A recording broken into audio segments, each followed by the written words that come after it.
السلام عليكم ورحمة الله وبركاته. እንዴት ናችሁ ያ ጀማዓ? ሰላም ናችሁ? ይሄን ታሪካዊ መስጂድ ተመልከቱት። ይህ መስጂድ ስሙ ማን ይባላል? መስጂድ አልገማማ ይባላል።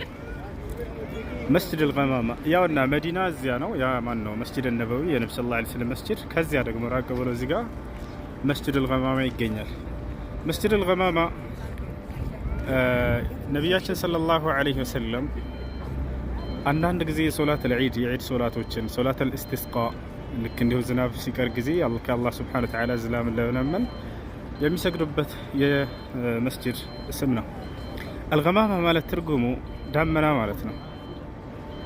በዚህ የተሰየመበት ምክንያት የዳመና መስጂድ የተባለበት ምክንያት የአላህ መልእክተኛ ነብዩ ሰለላሁ ዐለይሂ ወሰለም በዚህ ፀሐይ ቦታ ላይ በሚሰግዱ ጊዜ ሜዳ ነበር። የዛኔ አላህ ጥላን ያጠለልላቸው ነበር፣ ዳመናን ማለት ነው። ወታቸዋል ፀሐዩ እንዳይመታቸው ነብዩ ሰለላሁ ዐለይሂ ወሰለም ከላይ መታ ዳመና ታጠልላለች እርሳቸው ሲሰግዱ። ሱብሃንአላህ ልክ እርሳቸው ሰግደው ሲጨርሱ ያቺ ዳመና ትነሳለች። መስጂዱል ገማማ ተብላ ተጠራች። ሌላው ይሄ ከዚህ ጋር በተያያዘ ታሪክ ነብያችን ሰለላሁ ዐለይሂ ወሰለም በዚህ በመስጂድ የእንትን ሶላት ምንድነው ሶላተል ጋኢብ በነጃሺ ላይ እየሰገዱት በዚህ መስጂድ ውስጥ ነበረ።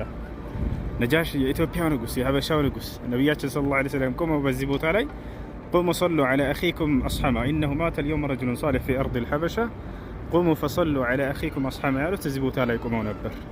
እነሆ ዛሬ በሀበሻ ምድር ላይ አንድ ጻድቅና መልካም ሰው ነጃሺ ሞቷል፣ ተነሱና በወንድማችን ላይ ሶላቱል ጋኢብ እንስገድበት ብለው አዘው ሰግደውበታል በዚህ ቦታ ላይ ማለት ነው። እና ይህ ነው መስጂድ አልገማማ። ይሄኛው እዚያ ጋር የነብያችን ሰለላሁ ዐለይሂ ወሰለም መስጂዳቸው ነው። ሰላም አለይኩም።